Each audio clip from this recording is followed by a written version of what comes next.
Good afternoon from Vietnam. Good morning to you, Brother Haitham. Thanks a lot for spending your morning, already busy morning, joining our program to share your story and your wisdom to our audience around the world. And on behalf of listeners everywhere, I want to say thank you.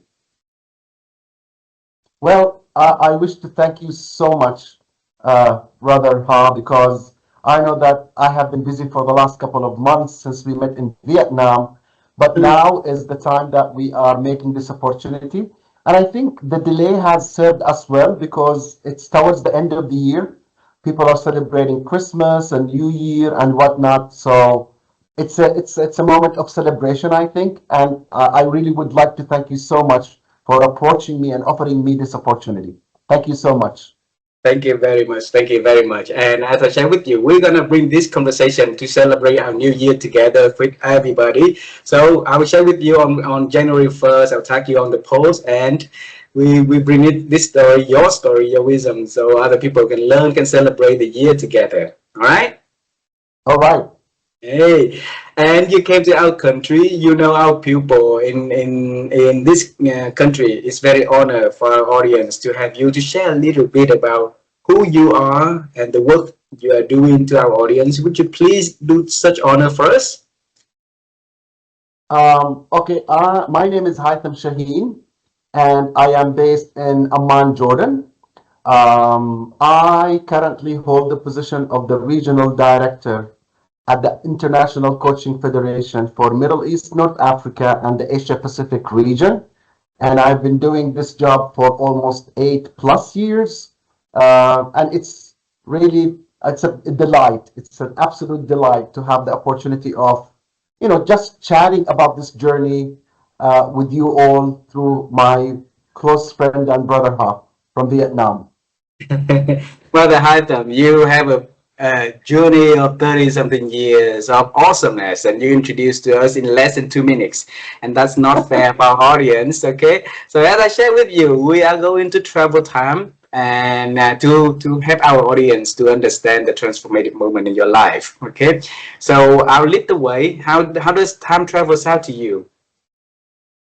Excuse me? How does time travel sound to you? How does that sound to you? Oh, it's brilliant because I've been on this earth for a long time, and a time travel journey would help me and listeners to really go through that different phases of my life. So I appreciate you taking the lead on this. Alrighty. So when you came to Vietnam last time, did you come to Da Nang?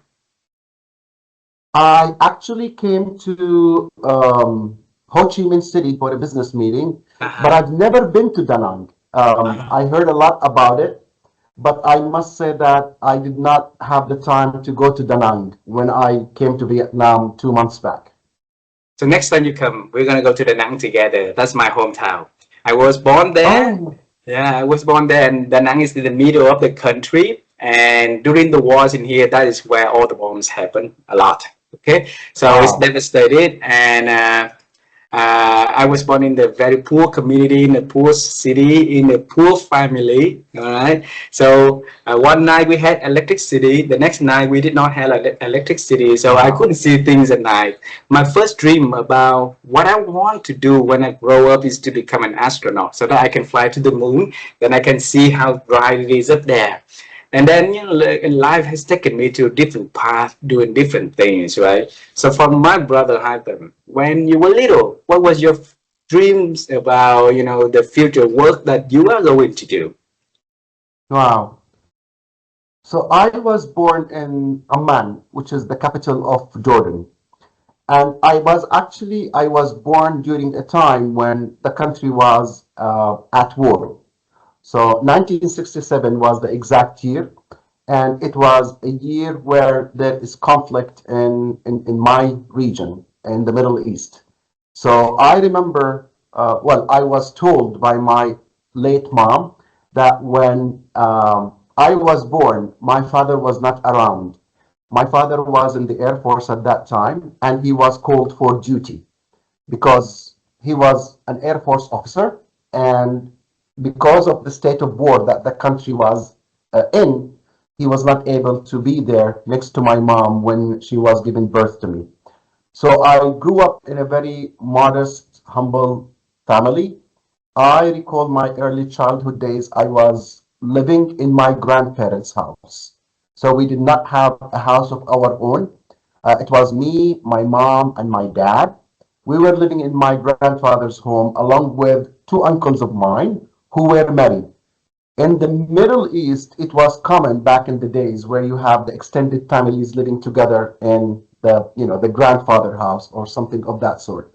So I grew up with my cousins in a large extended family. I recall then when we used to sit down for lunch or for dinner, we were almost 18 or 20 people, and the table Wow. could not accommodate all of us. So we used to take turns on who sits at the table first.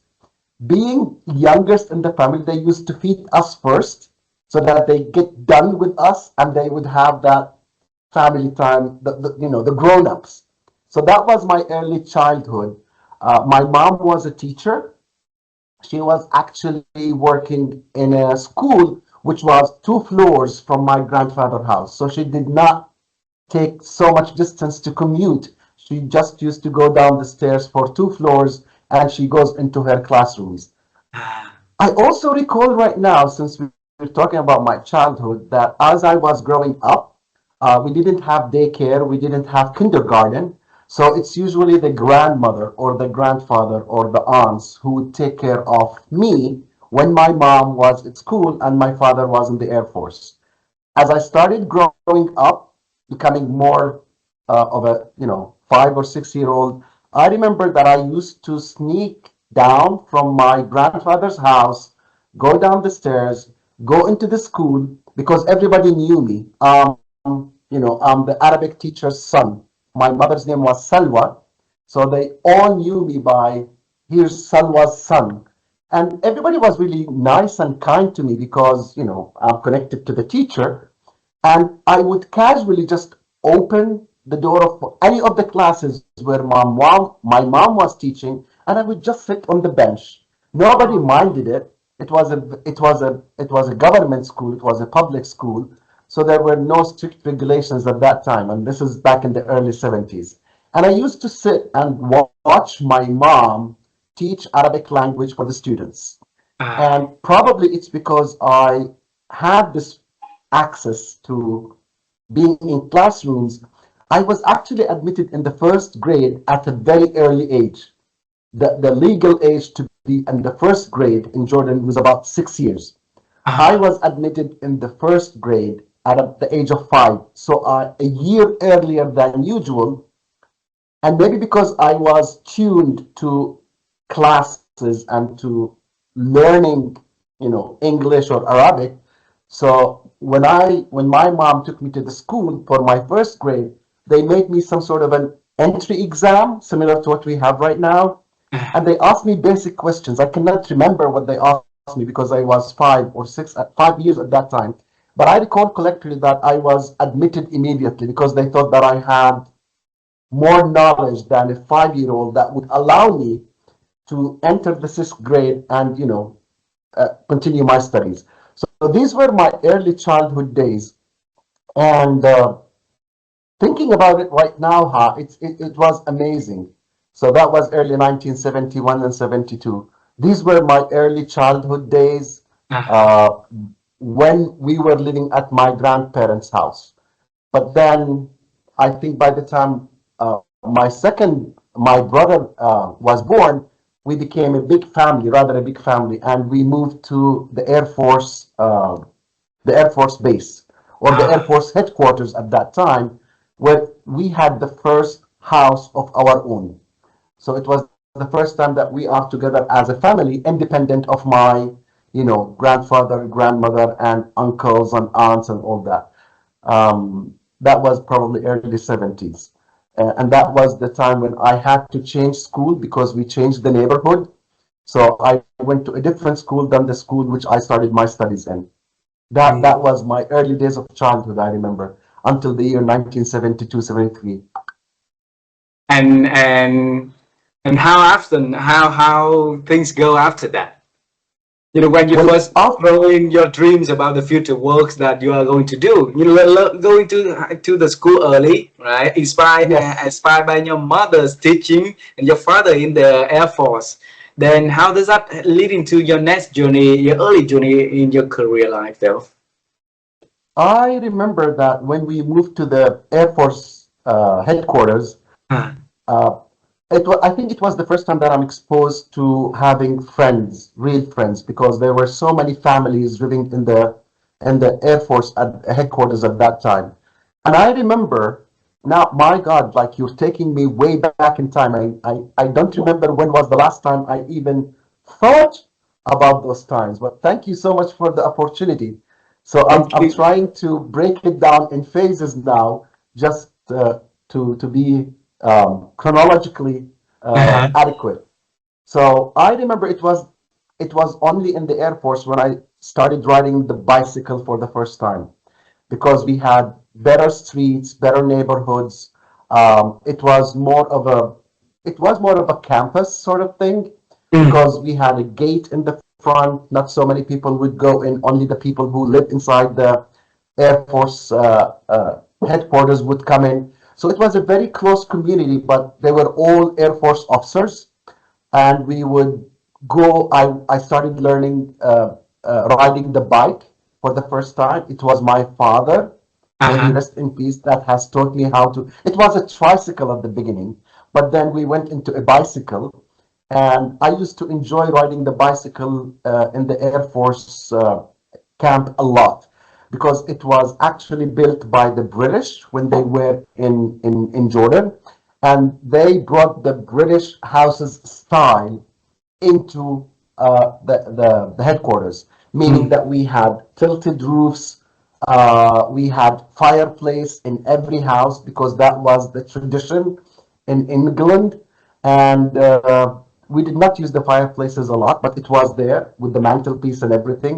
So it Uh-huh. was more of a decorative touch rather than a practical heating appliance, if I may say. So these were very early days when I started really creating those relationships with friends of my age. We used to ride the bicycle a lot. We used to play around the playgrounds there. So it was a more of the first, I would say, social opportunity where I would really build relationships with others. We used to Oh. visit our neighbors during daytime, but we had a very strict schedule. I remember my mom, because she was a teacher, she makes sure that there was a time for playing, a time for doing your homework, studying, having dinner. And at that time we did not have TV 24 hours as the generation of today. We had the TV starting at, I think, 5:30 p.m. and it closes at 10 p.m. Those were the only broadcasting hours Mm. for the TV at that time. And if I remember correctly, the cartoon time where we had, Mickey Mouse, Woody Woodpecker, and all those tunes from Disney, they were only for 15 minutes. So my mom used to make sure that we're cleaned up, we're dressed in our pajamas by 5:30 so that we watch TV, watch the cartoons, then leave and have dinner. And after that, we're tucked in bed by 7:30, 8 o'clock. That was always the case. 7:30, 8 o'clock was the time when me and my brother at that time, we need to be in bed because we had to wake up the next morning. And because my mom was a teacher, she used to wake us up in the morning, make sure that we have, our food for school, dressed up nicely, and the Air Force was offering us a transportation. So we used just to stand outside our house, and the Air Force bus would come and pick us up from our homes, and they will just drop us at the school, which was not very far off from where we were living. So that was the first social opportunity that I had when I had to make friends, go to school, meet with people from different parts of the country. Yeah. When we were living in my grandparents' house, it was more of a very limited community. In the Air Force, it Mm. was a larger community. So I had to Extended. really expand, my thinking, my social skills, my communication, even my hobbies. I started realizing that I like to ride the bicycle. We used to go to the swimming pool, so I picked up swimming. So I learned how to swim when I was at the age of, I think, 6, if not earlier than that, because there was a swimming pool next door, and we used to go there every summer vacation. So Air Force was really giving us a lot of perks and privileges because my dad was in the Air Force, which I can say other Jordanian kids from my age, they were not really privileged to have access to. We're Mm. talking about early 70s. We did not have clubs. We did not have, swimming pools. We did not have football play fields. But the Air Force, being the Air Force, and because the whole headquarters were built by the British back in the 1940s and 50s, I would say that I was one of the lucky ones, one of the privileged ones who have had the opportunity to learn to swim at an early age, learn how to ride the bicycle. And at that time, if you remember, I don't know if you recall or not, but skateboards were introduced to the world. That skateboard where you just, not roller skates, but skateboards. And I remember my father used to travel to United States a lot by virtue of him being an officer. So he got us, I would say that probably the first skateboard in the country because Wow. shops were not selling skateboards at that time. And I remember he brought us a big one that me and A my long brother could one. actually, exactly, a large one. And it was wide enough so that it can accommodate me and my brother. And to be honest, we were bragging about it. We would hold it up and walk around the Air Force Uh, campus, and people were just asking us, "Can I have a ride? Can I have a ride?" And it used to be so fun. And I used to just take it at home at night and just polish the fiberglass wheels it had, and I make sure that it's really nice and looking good every time. So that's an interesting phase also because I had the option of either going to the swimming pool either on my bicycle, and my mm. brother would ride on the skateboard and he would just hold me from the back and I would pedal so that we both reach there with our own separate transportation, if I might say. So he on the skateboard, I'm on the bike, and we switched that.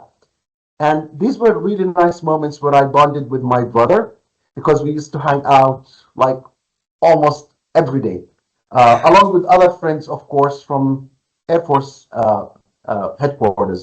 So these were my early childhood days back in the Air Force. I would like to share also one thing that after duty hours, because the Air Force had a lot of, they did a very nice landscaping and it had a lot of trees. So we used to go out after duty hours, especially on weekends when there is, officers are not there, non-commissioned officers are there, no one is there except the people on duty. My father would take me, and he had a small rifle gun, and we used to go out shooting birds or sparrows that were there. And I don't know if this was good or not, but it allowed me really to like experience handling a gun or a Uh, rifle at that time. And we just used to do it for fun. I don't know if it was good or not killing those poor birds, but my father used to like to hunt a lot, and that was the only thing available. Um, so yeah, these were very interesting times when I was growing in the Air Force, and I didn't know that living in the Air Force, being surrounded in that community would ultimately mean in the future that I might end up doing the same thing. That came later on in my life and in my career. that Exactly. is what we want to explore further. Okay. So new kid in the blocks, you and your brother becoming famous kids in the neighborhood also. Yeah, And yeah, yeah. We did. surrounding with different people, different background, different families, different friends, and different people with different like professions, right? Different Exactly. ambitions. And why did you ended up, servicing in the Air Force like your father did? What inspired you to do that? Um, Actually, it's interesting that you're asking me this question because I think 4 days back I was invited to speak at Egypt chapter event in Cairo. and they were celebrating the 10th anniversary of the chapter, and they were courteous enough to invite me. And I was told that they wanted also to celebrate. They wanted me to present my celebration as my journey. So I also presented a story of my life, I would say, as part of celebrating something. So it clicks to me right now. And how I ended up in Air Force is something that I did not really plan for, Brother Ha. Uh, Back in the days, in the early 19, no, well, it was the 70s again, Uh-huh. early 80s. When I finished high school in 1983, uh, at that time, our generation did not have the luxury of internet.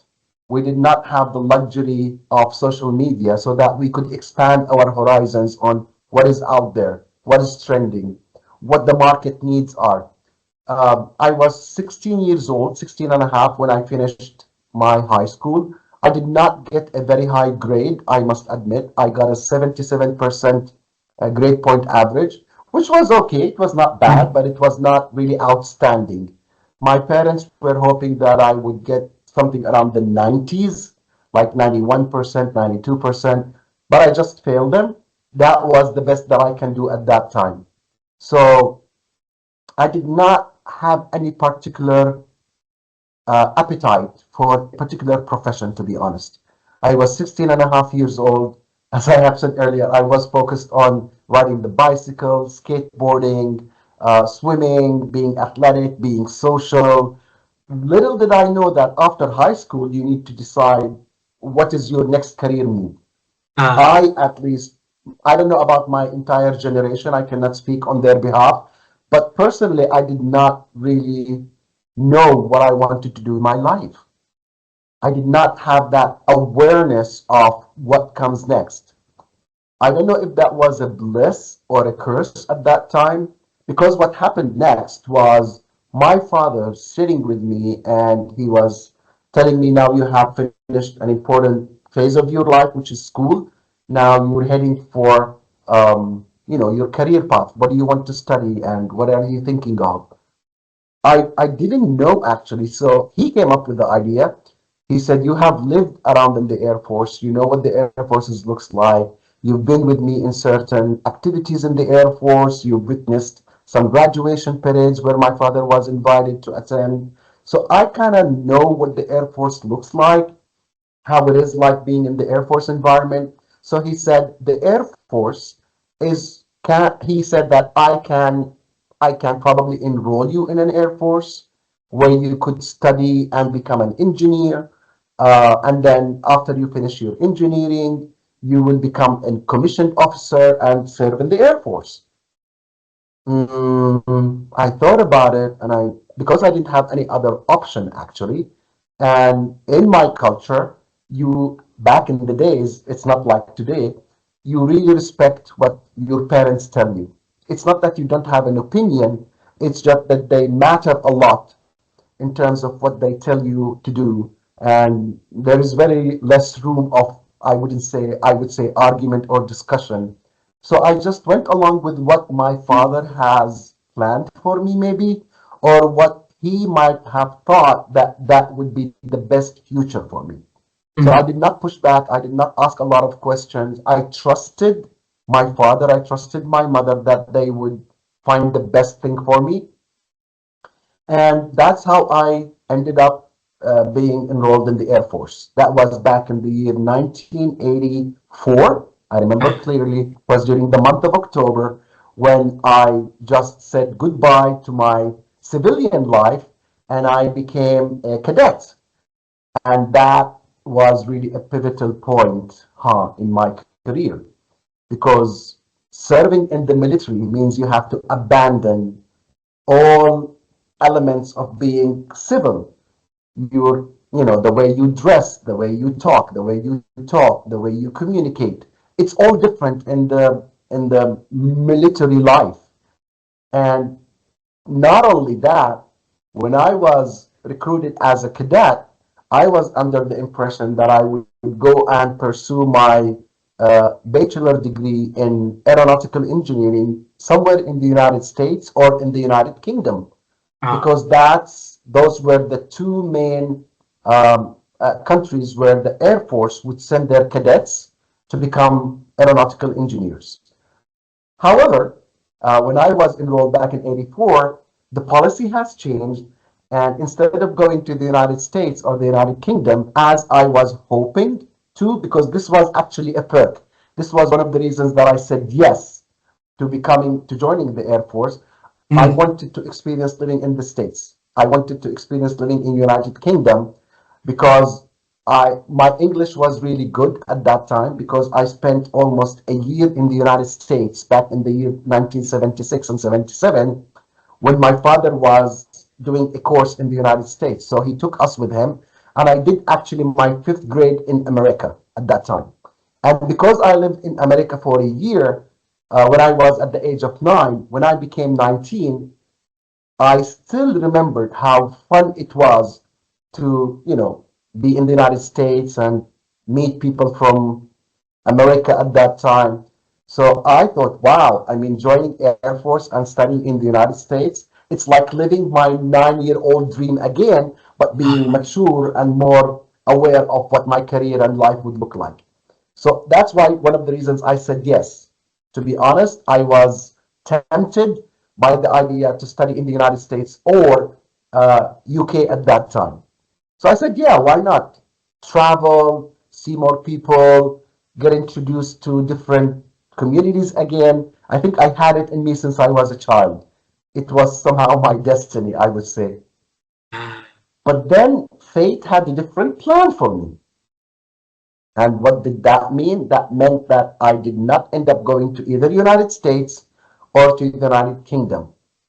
I Oh, ended up going to a military academy in Pakistan, which was entirely opposite to what I was hoping for or what I was aspired to gain from joining the Air Force. ah, And there was nothing that I could do about it. I was already enrolled as a cadet. And once you're in the Air Force or in the military, you have no choice of, I mean, it's easy to go in, but it's impossible to go out because oh, that's it. You're a member of the military. And my father supported the idea of studying in Pakistan for a simple reason. The education that they give you is really great. They use the British syllabus, and it was known at that time that Pakistan Air Force Academy really has very good high standards of aeronautical engineering. So from a career perspective, I would get a very good education in aeronautical engineering. So I didn't say no. I could not say no actually. But I was mm, disappointed, to be honest, that I ended up going to a military academy in Pakistan instead of a public or civil university in the United States and England, because being in military at the age of 18, uh, it really suppresses so much of your aspirations and your dreams because you're in the military, mm. as opposed to like studying in California or studying in Washington D.C. or studying in Liverpool or in Manchester. It's a more of a civil life where you could really go out, hang out, party, do camping, extracurricular activities, go for summer vacations. I mean, you have that liberty, you have Ah, that freedom, which is, in your 20s, you need that. You need that in your 20s. That's the time when you're spreading your wings, letting go. I would say getting outside of the control and authority of your mom and dad, being autonomous, being independent. So you start building all those dreams of wanting to go places, wanting to do things, and that was my things in my head. But once you go to a military academy, it was a whole different context. And now, as I think of it, I think it created some sort of a shock for shock. me. Like I Ah, could not imagine that me, the person who's outgoing, who's an extrovert, who likes exercise, who likes outdoor activities, who likes to socialize with people. I was really listening to all sort of like UK top charts or the United States top 20. So I was familiar with the the songs, the music. I was watching movies, TV series, and all that has been hijacked from me. All that has been kidnapped and tucked away somewhere. And instead, I find myself in a remote base in Karachi where I have to get up at 4 o'clock in the morning, put on uniform, put on what we call them DMSs, which are the long boots. You wear them from dawn to dusk, and it's strict orders, it's command and control. You're not supposed to say your opinion. You're supposed to follow orders. And, it's a different culture. I didn't expect myself to study there. Like, it's nothing like the US. It's nothing like Europe. It's nothing like United Kingdom. Mm. So now, as I think about it, it must have created a big shock for me. I was shocked, but I could not really express my discomfort. I could not really express my dismay out of respect for my dad because he Mm. made that choice for me. He thought that that would serve me better for my future. And that was the first time I was introduced to like being very sharp, very accurate, very punctual. Always say yes. No need, there is no room for argument. There is no room for discussion. It's obey, obey, and nothing but obey. And at the same time, I had to study aeronautical engineering. I was preparing for my Bachelor of Science in Aeronautical Engineering in an environment where it's command and control, very strict discipline about your behavior, your conduct, your cadetship, your officer-like quality, your communication, your posture, the way you talk, the way you walk, the way you communicate, the way you show respect for your superior cadets and superior officers, even the way your leadership styles get shaped by the military flavor, which is Mm. not a common thing if you compare it to the leadership concept which we have in today's world. It's a different concept altogether. So for 3.5 years, I was in an environment of, I wouldn't say oppression, but suppression, command and control, total obedience, total loyalty. Um, it was very strict. It was very harsh. Uh, Everything was to be done by the book. You have to go out for your weekend on a particular time, get back before a particular hour, and you have to have that piece of paper which authorizes you to go out. Even if you feel sick, you have to get a permission to go to the combined military hospitals, the CMH. So everything was structured, everything was confined. There was very little room to creativity. Ah. There was very little room to expressing your opinion, whether this is good or this is bad. And I think, as I think about it right now, the most frustrating thing about it is that you have either, um, if you cannot, you have to fit in Mm. such a way where in and out you're the same. Like you cannot think differently, you cannot dress differently, you cannot act differently because you would be an outcast. You would be expelled of that system, and expelled from that system means I go back to my country empty-handed, no degree, full of shame. So I had to suck it up, roll with the punches, do as they do, say as they say, walk as they walk. Whether I like it, whether I'm convinced with it or not, I had no option. Three and a Did half I years. Yes, but I asked myself, did I enjoy it? To be honest, yes. There were some enjoyable moments. I Ah. found, I really found pride in putting on the uniform. It Mm. was really a moment of pride. I liked the sense of discipline. I liked the sense of dressing up sharp for a parade. I like the fact that I can command people. I can stand in front of a crowd and address them, probably motivate them. And I noticed now, since I'm thinking about it, in my second year, I was actually given a leadership role. Oh. And why was I given this leadership role? I think because my superior cadets and officers saw something in me. So I was given the title of, I forgot the name right now. I wanted to say a credentialed cadet because I work in ICF right now and we talk about credentialing. But I was given a special rank where I wear Badge. my exactly on my shoulder, and was it was called an appointment holder. Now I remember. So I was an appointment holder. So what does that mean? I was one of the selected group of cadets in my course that would lead in a parade. What does that mean? That means that as I progressed in my life, I became a squadron commander. A squadron commander actually will be in charge of a squadron, which would be around 30 to 50 cadets from the Mhm. same group, and I would be in front of them holding the sword, not a rifle. So while everyone in the parade will hold rifle, as a squadron leader or a squadron commander, I would be standing in the middle of my squadron, of my flight, and I would have the sword. And we Mhm. have a special uniform that distinguishes us from the rest of the cadets in the parade. So I was an appointment holder when I was almost at the age of 19, which now makes me think that those officers, those cadets say something, saw something in me that looks like a good leadership qualities that they have assigned me this role because it's a privilege and an honor to be assigned this. And One this second, hold also, on.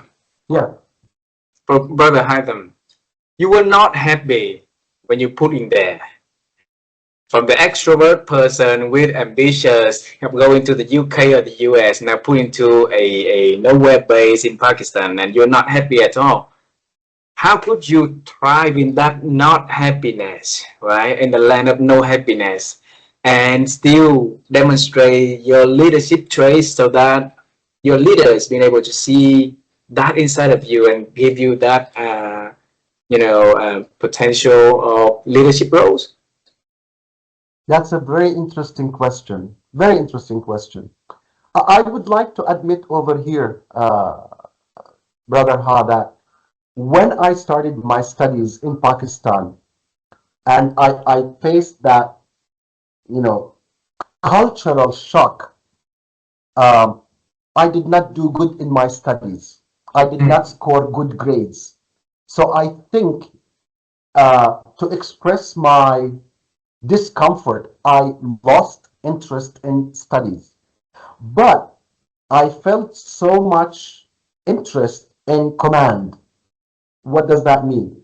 I really enjoyed the fact that when you are going to the college block and coming back, you're moving in a flight. So I liked the sense of discipline. I appreciated the sense of organization, the punctuality, the respect, the honor, all those values which the Air Force or the military life instills in you. I connected with those and I disconnected myself from the studies. So I think in answer to your question, I have expressed my discomfort, my lack of happiness, my lack of satisfaction by disengaging from the academic side, which was too much for me. I could not handle the pressure of academics and the military life as well. So for me, I guess it was easier, or I felt myself more connected to the system of being in the military, the discipline, the respect, the integrity, the honor, the the I think, the sense of belonging, the pride in putting on a uniform and serving a nation or serving the military or serving the Air Force. I felt that those outweighed my interest in aeronautical engineering. I did not really like so much studying about propulsion, aerodynamics, thermodynamics, statistics, and all. They did not resonate with me. But whenever there was a parade, whenever there was a military activity like camping or addressing people or communicating, you would find me there on the, on the first in line, to the extent that I started learning the Urdu language, which was Urdu not language. easy. And why was that of an interest to me? Because when you are in the parade square, when you are commanding your flight, every command that you say in the parade ground or the parade square has to be in Urdu. Like forward march, it has to be done in Urdu. Left turn, right turn. So all these expressions have to be in Urdu. And I still recall some of them, like Jaldi Chal. Jaldi Ah, Chal means fast forward. Aista Chal means slow motion or slow march. And then Dane Per, Baye Per, Piche Per, left turn, right turn, back turn. So all these things resonated for me. I think now, I didn't think about it back then. I was 19 years old. But now, uh-huh. since we're having this discussion, I think it resonated well with me because I felt that inner ability to command. I had it in me. I was able to really address people, communicate with people. And if there is one thing that I took away from the military life, it allowed me the opportunity to stand in front of a crowd and talk to them. I have no issues of public speaking opportunities. In fact, one of the things that they teach us as part of your officer like quality when you graduate is the ability to stand and address people, because that's part of you, who you are as a leader, whether you are in the military or the private life or in any role. And one way of doing it, I think there was an exercise they would do which is called the dining out night. The So what? the dining out night. So what is the dining out night? In a particular day, they would say that this squadron would meet and we would just socialize and network with our flight commander, who is an officer in charge of us as a group. Okay? And one of the things that they used to do in this dining out activity, we're dressed really nice and we're putting the bow ties, the waistband, and we're looking really gorgeous and handsome as young cadets. So, one of the activities that they used to do in order to foster your communication and leadership skills, right at this spot, they would announce a topic and they would ask someone from the cadets to come up on stage and spontaneously start talking about that topic. Improvise and talk about that topic for 5 minutes. Now, I want you to imagine if you were that person sitting in a dining hall, waiting for the topic to be announced, and then your name is called out.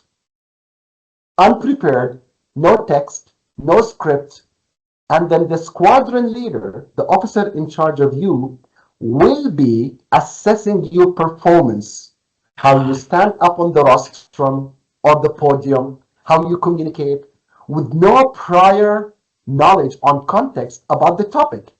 That shows improvisation. How will you improvise in situations where you are not prepared with any resources?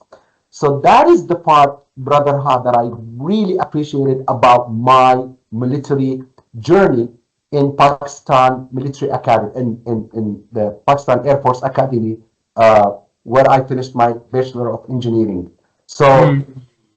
I was not happy to some extent, but I think what I did brilliantly is that I embraced every opportunity to make the best of those circumstances that were somehow inflicted upon me because I didn't know what I was signing up for. So I, in a way, made lemonades out of lemons. Ah, I tried to find where my passion lies, what are my areas of strength that I can utilize, that I can capitalize on, and that was leadership. I became a squadron commander, I was a squadron leader, I was a sword holder, and I may add that when I graduated from that academy, I barely made it with academics. I was not good in my academics. Like engineering was not my thing. My Mm, thing was the military character. mm. So when I graduated, my I think my grade point average was around 2.3 or 2.4 out of 4, which is rather low, but my military grade was 3.6. So this Ah, shows you that I your was more interest. in where my interest was lying, and I think that continued even after I graduated when I became a fully commissioned officer in the Air Force. So you're more into the leadership like field rather than the like the engineering field. And when I listen to this, the thing that you share, Brother Haitham, I remember your mother. You know, like you're 5 years old, and then you sneak out into the ground floor. You sat on the bench. You watch her teaching, and those watching moment of her demonstrating in front of the class, right, teaching people, talking. Perhaps it's paved some inspiration inside of that Hmm. young son of one day he's gonna sit in front of a lot of people later on in his life and talking and teaching and commanding. You see, everything in life is coming in full circle. It's just that yeah, sometimes we need busy life. We don't really realizing it. But when I mention it, do you see the commonality in that? Well, I never thought of it this way, to be honest. I mean, thank you for reframing and reflecting on this. Now, since you mentioned it, I do believe Mm. that's where I got it from. Because I Yeah. do remember vividly, right now, clearly, my mom in front of that blackboard. And at that time, we didn't have magic boards or anything. It was a simple blackboard with a chalk and an Uh-huh. eraser, so that once you erase the board, all those dust particles come down. And I used to just erase the board for her. Maybe because I spent my early childhood days Yes. watching her teach. I was absorbing all that, you know, all those tips, all that, communication skills, body language, without knowing it. And Mm. then probably the second contributor to that, when I used to escort my dad for parades or for some Air Force activities, I used to see him how he used to shake hands, how he used to walk, how he used to address people. So for a 5, 6, 7, 8 year old, I was not aware of everything that I was around me, but I think my senses were very alert and I Yeah. was just absorbing all that. And over time, all these experiences have shaped me to the person that I am right now without Yes. me knowing that this would look like that in the future. Probably you're absolutely correct. Without you knowing, because you are a curious person. So you have so many Mm-hmm. curiosity leading you to different things. So it just coming very natural, right? And then when Mm, you're the yeah. observer, and it's just coming Yes. very natural.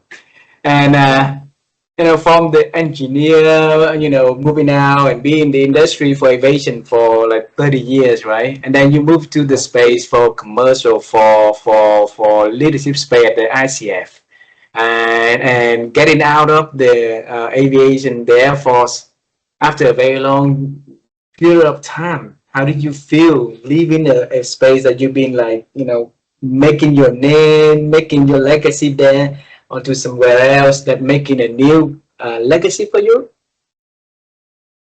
It was it was pure luck, and I think when I reflect on my journey, I must admit that I did not really plan most of the destinations of my journey. I did not. I'm not that.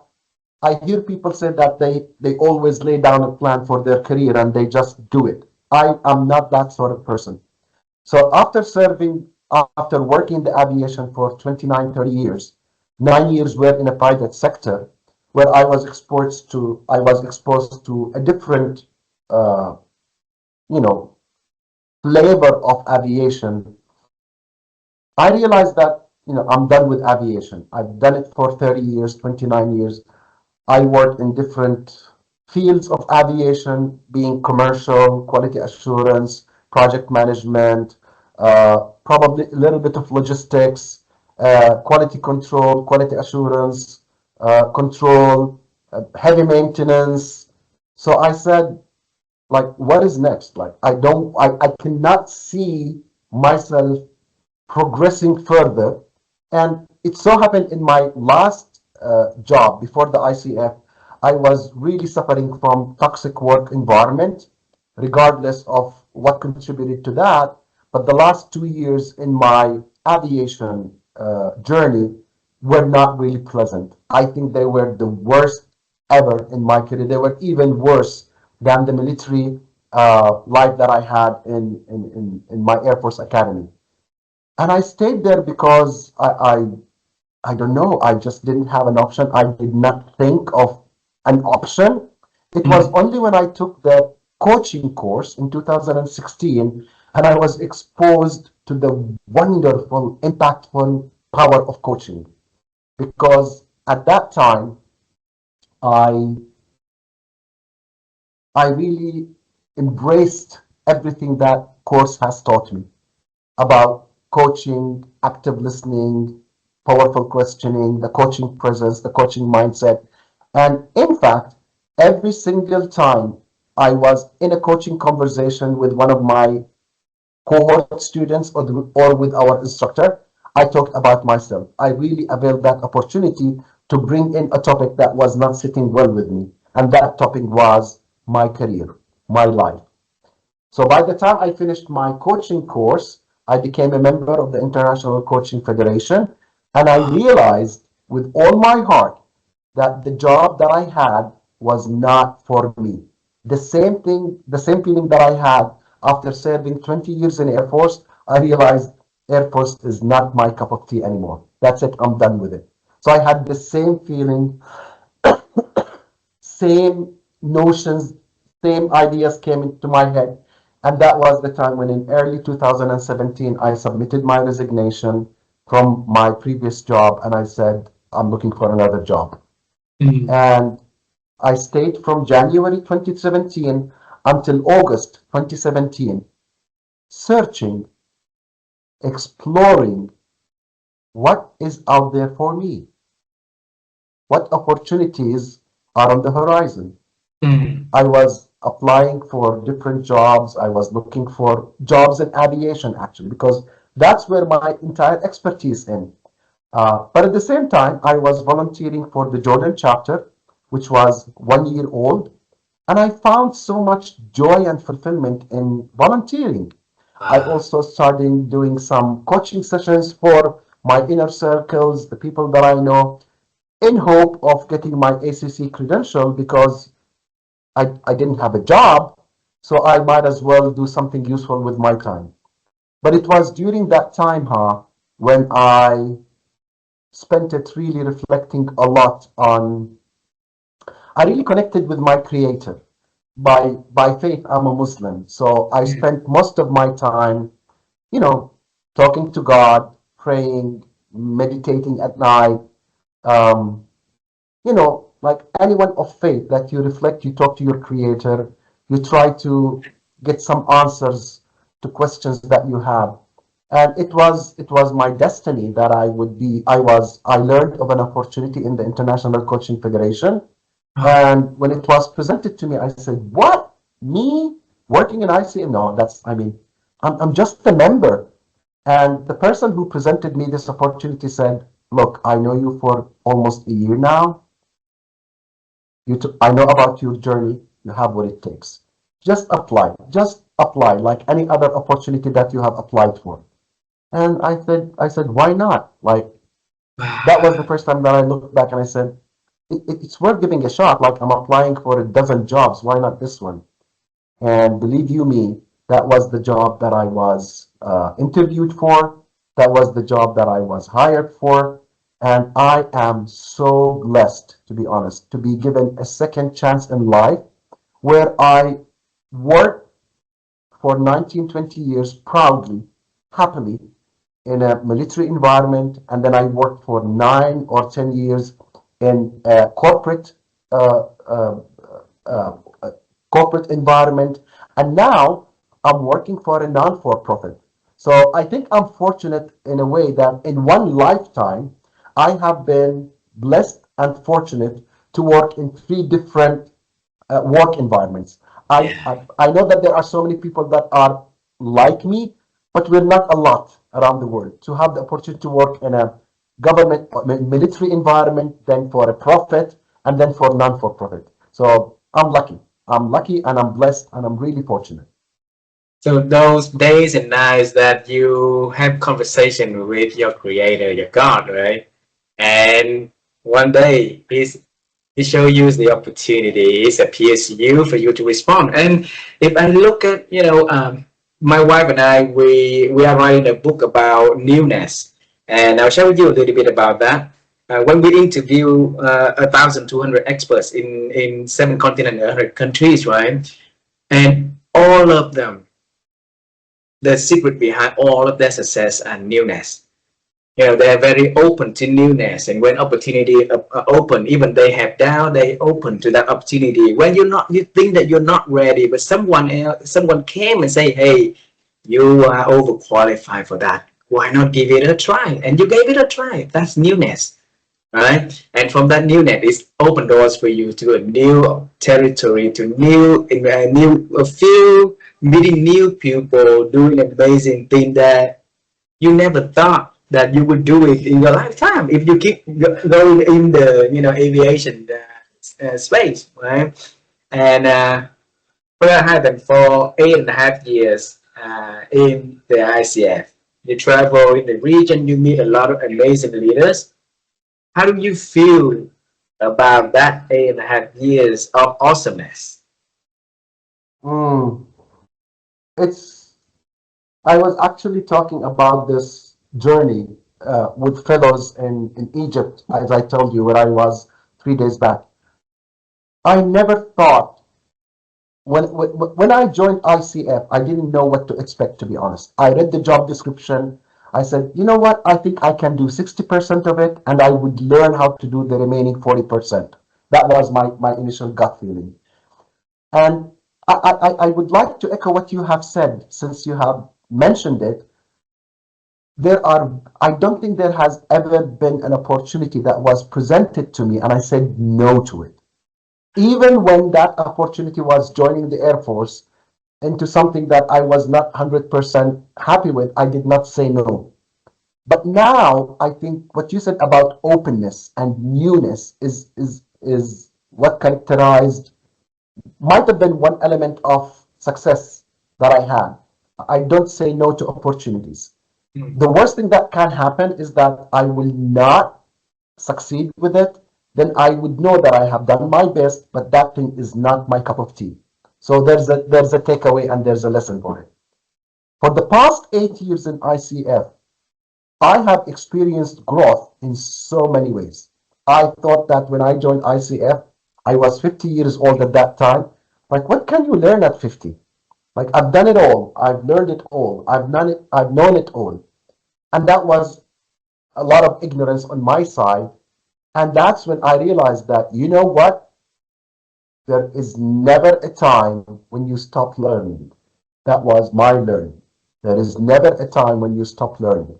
So I started learning about cultural differences.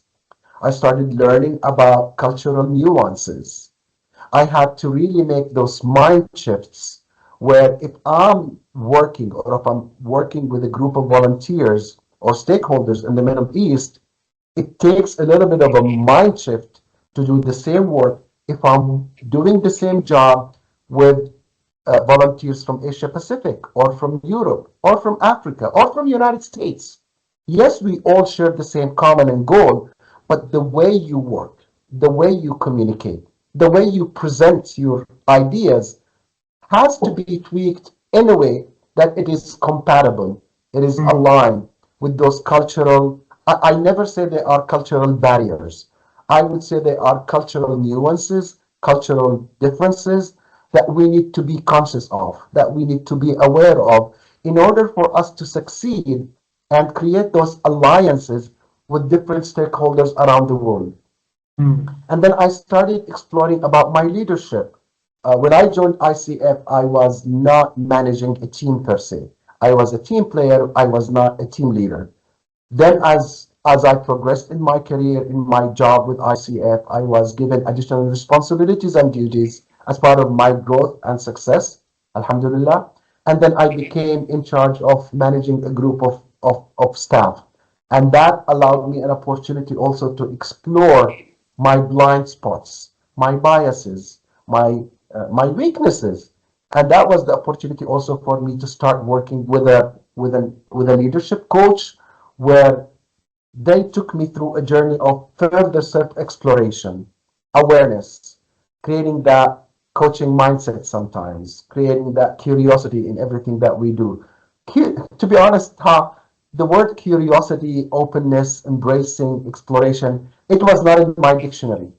Because when you are in the Air Force, you have a different vocabulary that needs to go in your dictionary at that time.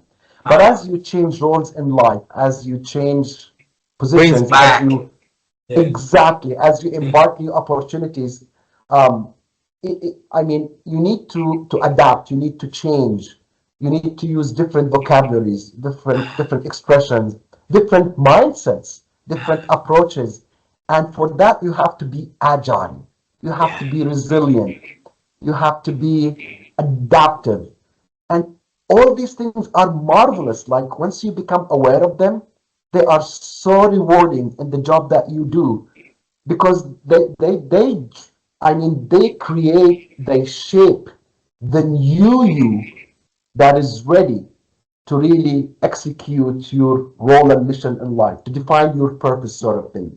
So I would say it was a phase of metamorphosis that you're shedding a different skin. You're putting a new skin right now that you need to be comfortable with, and you dress proudly so that you can be the person that you are, serving the purpose that you have been for. Beautiful. I have a few last questions for this conversation. Beautiful conversation, Brother Haitham. And first question is one my wife and I always love asking every single one joining as our guest. We love to help people to improve their ability to think because there's so many things that impacting our thinking capability these days, right? And one of the way that Vivian and I can help is to ask, the secret behind thinking, from the people that join in the show, and so that other can listen and maybe they pick something for them to practice. So, Brother Haitham, how have you been growing your ability to think? Can you say that again, please, Ha? Brother Haitham, how have you been growing your ability to Oh, think? oh my God. This is a powerful question. I think one of the things that I would do or that I'm doing is, as part of my growth, is admit to the mistakes that I make, um, and express apologies if I make a mistake towards a person or anything that I do, and at the same time admit that I do make mistakes and I'm willing to learn from my mistakes. Also, part of my growth is to look at others and learn from them, no matter where they are in the hierarchy or no matter where they are in the organization, no matter where they are around the world. Learn from others because I have not mastered everything. I don't know everything. Admit to my limitations and be able to really embrace others' opinions or others' differences. I can't be right all the time. I might be right some of the time, but I cannot be right all the time.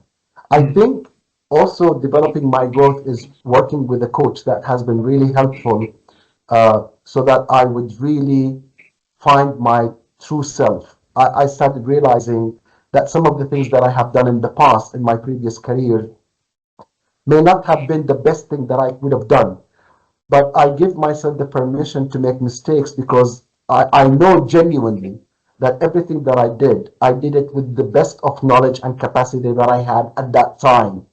And as I grow, I I feel that I'm more able to really make better decisions, communicate better, uh, do things differently. And I realized one thing, that no matter whether you are in your 30s, 40s, 50s, 60s, or even 70s or 80s, there is still room for you to learn from your own mistakes, to learn from the mistakes of others. And one important thing that I started realizing only very recently, the power of reading. Really? Reading, I have not been doing a lot of reading in my previous years. Now I am becoming more interested and more passionate about reading. I finished a couple of books in the past 3 months, which I've never done before in my life. Never, ever, ever. And every book that is being handed over to me, I embrace it. I put it on my next to read list. So reading more, being more aware, learning from my own mistakes and learning from others, admitting to the fact that I don't know it all. I'm okay to make mistakes. And once I do that, I acknowledge them, but I embrace them and I apologize for them.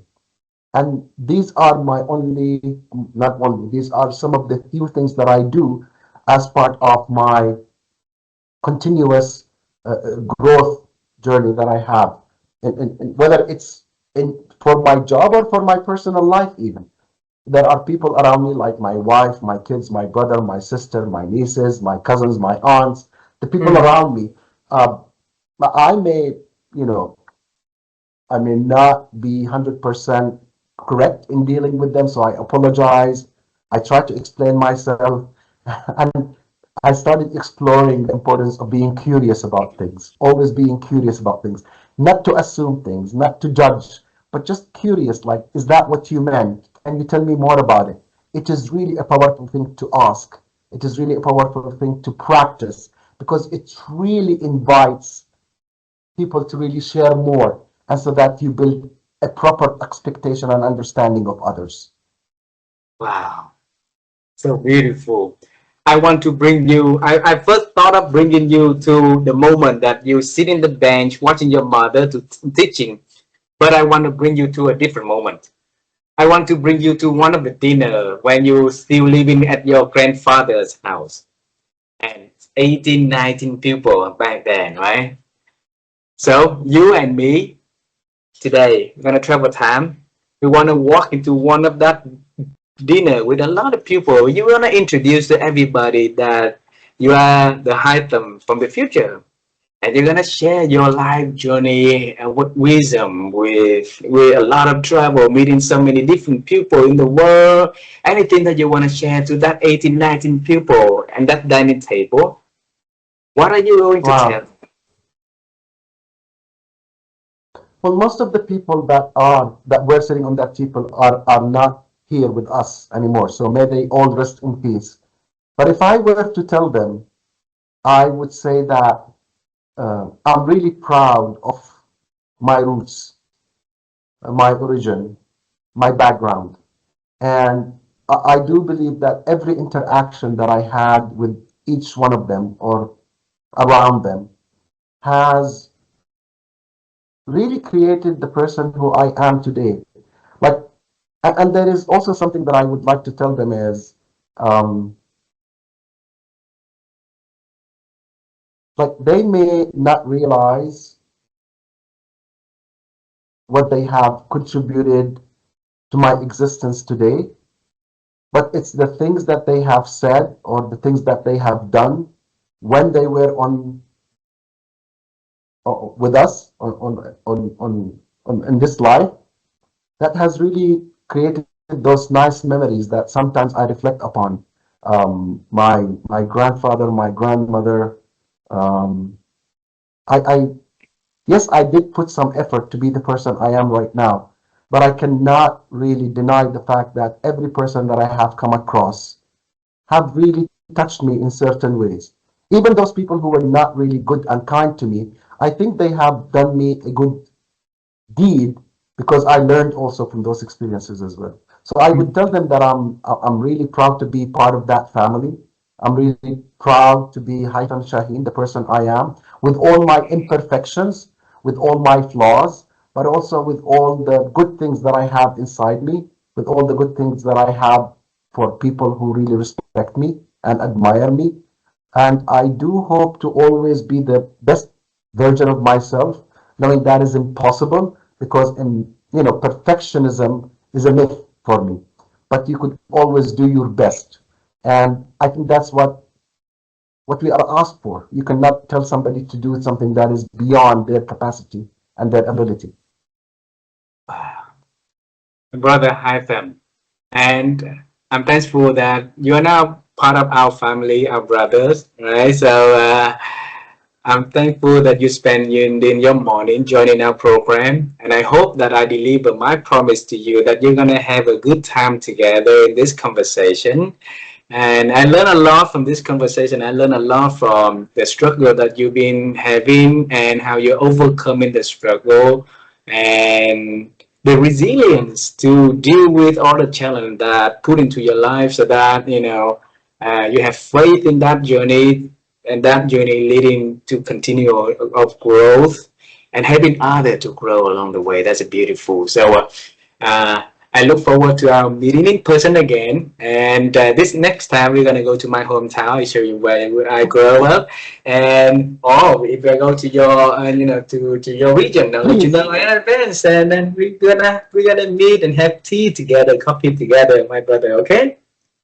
Thank you. Thank you so much, Brother Ha. And really, really, this past hour that I spent with you, thank you so much for giving me the space to go back in time and really think about my journey because I have never done that so consistently and so focused in a 1 hour time period. I may remember bits and pieces as part of my travel and discussions with others, but you have provided me the space, you have provided me the opportunity and the time to really go slowly over those years and appreciate every minute of it. So I owe you huge thanks. I really thank you so much for making me pause and stop in the middle of this VUCA Bani world that we are in and just go over the journey in time as you have said it because it has been really refreshing